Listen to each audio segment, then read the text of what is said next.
আসসালামু আলাইকুম রহমতুল্লাহ বরাকাতু। আলহামদুলিল্লাহ, আসসালাতুসসালামু আলা রাসূলিল্লাহ বাদ। সুপ্রিয় দর্শক শ্রোতা ভাই বোন, রমাদান মাস কোরআন নাজিলের মাস।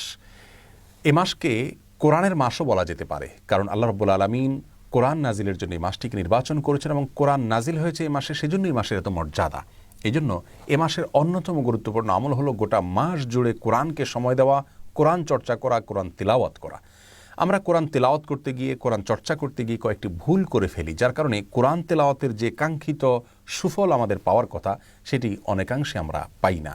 আজ আমরা চারটি পরামর্শ দিতে চাই। কোরআন পাঠের এই চারটি পরিকল্পনা মাথায় রেখে যদি আমরা তেলাওয়াত করতে পারি, তাহলে ইনশাআল্লাহ বিদিনিল্লাহ আমাদের এই কোরআন তেলাওয়াত অনেক বেশি সুফল বয়ে আনবে রমাদান জুড়ে। প্রথম পরামর্শ হলো, কোরআন তেলাওয়াত করার চেষ্টা করতে হবে যথাসম্ভব বিশুদ্ধভাবে। প্রত্যেকেই শতভাগ বিশুদ্ধতার সাথে আমরা তেলাওয়াত করতে পারবো এমনটি আবশ্যক নয়, তবে যতটুকু সম্ভব বিশুদ্ধভাবে তেলাওয়াতের চেষ্টা করতে হবে। অন্য ভাষার উচ্চারণের সাহায্য নেওয়া যাবে না। অনেকে আছেন যারা আরবি টেক্সটের নিচে যে বাংলা বা ইংরেজিতে উচ্চারণ লেখা থাকে সেটা সাহায্য নিয়ে কোরআন তেলাওয়াত করেন। এটি কোনো অবস্থাতে উচিত নয়। কোনো ভাষার উচ্চারণ অন্য ভাষা দিয়ে শতভাগ সঠিকভাবে করা সম্ভব হয় না। কোরআনের ক্ষেত্রে যদি আপনি অন্য ভাষার উচ্চারণের সাহায্য নেন, তাহলে সেক্ষেত্রে বিকৃতির সম্ভাবনা থাকে, যা কোরআনের ক্ষেত্রে অত্যন্ত জঘন্য বিষয়। সেজন্য কোনো উচ্চারণের সাহায্য আপনি নেবেন না। হয় সরাসরি তেলাওয়াত করবেন, যতটুকু সম্ভব শুদ্ধ করার চেষ্টা করবেন, অন্যথায় কোরআন তেলাওয়াত শুনবেন, কারণ শোনাটাও কিন্তু ইবাদত এবং সওয়াবের কাজ। দ্বিতীয় যে পরামর্শ থাকবে তা হলো তাড়াহুড়ো না করা। এই ভুলটি বেশিরভাগ লোকজন আমরা করে থাকি। আমাদের কোরআন পাঠ পরিকল্পনা রমজানে থাকা উচিত যে আমরা তাড়াহুড়ো করব না, আগে থেকে পরিকল্পনা থাকা উচিত এবং এখন থেকে আমরা বাকি দিনগুলোতে সেটা অ্যাপ্লাই করতে পারি। রমাদান মাস মানেই হলো তাড়াহুড়া করে কোরআন তেলাওয়াতের মাস, এমন একটা ধারণা যেন আমাদের মধ্যে বদ্ধমূল হয়ে গেছে।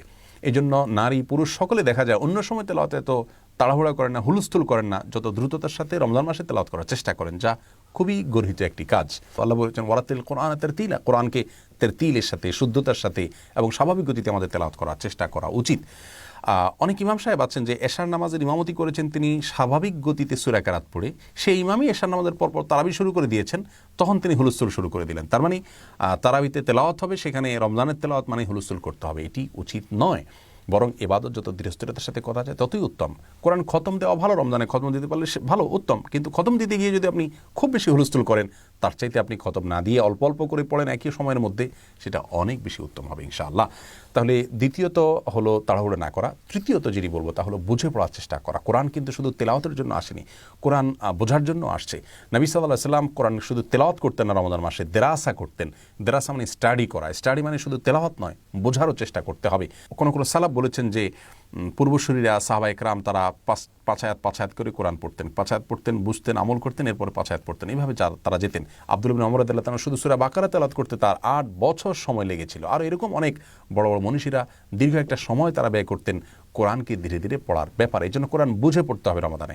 আমরা পরামর্শ দিব যে আপনার তেলাওয়াতের একটা ফরম্যাট থাকতে পারে আর একটা বুঝে পড়ার ফরম্যাট থাকতে পারে। দুইভাবে আপনি তেলাওয়াত করতে পারেন রমাদান জুড়ে। ধরুন প্রতিদিন 1 পারা করে তেলাওয়াত করছেন, এটা সাধারণ তেলাওয়াত, সেখানে আপনি শুদ্ধতা এবং স্বাভাবিক গতি লক্ষ্য রাখলেন। একটু গতি হলে সমস্যা নেই, খুব বেশি গতি যেন না হয় সেটা খেয়াল করলেন।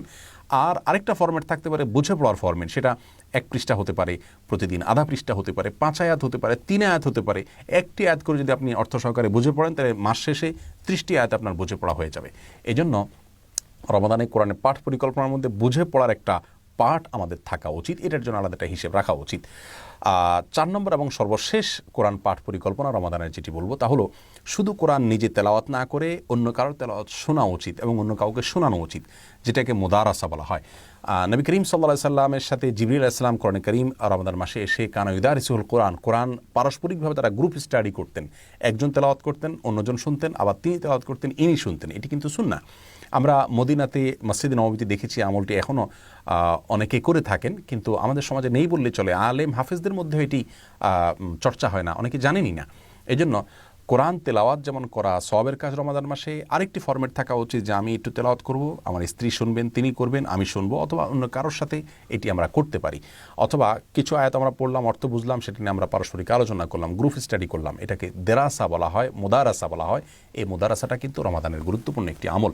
তাহলে এই 4টি পরিকল্পনা যদি থাকে কোরআন তেলাওয়াতকে কেন্দ্র করে, ইনশাআল্লাহ আমাদের তেলাওয়াত অনেক বেশি সফল এবং সার্থক হবে।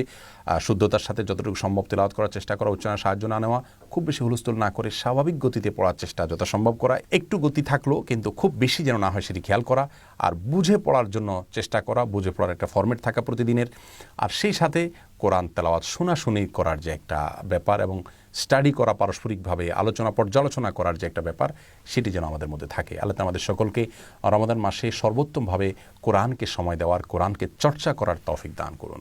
আসসালামু আলাইকুম ওয়া রাহমাতুল্লাহি ওয়া বারাকাতুহু।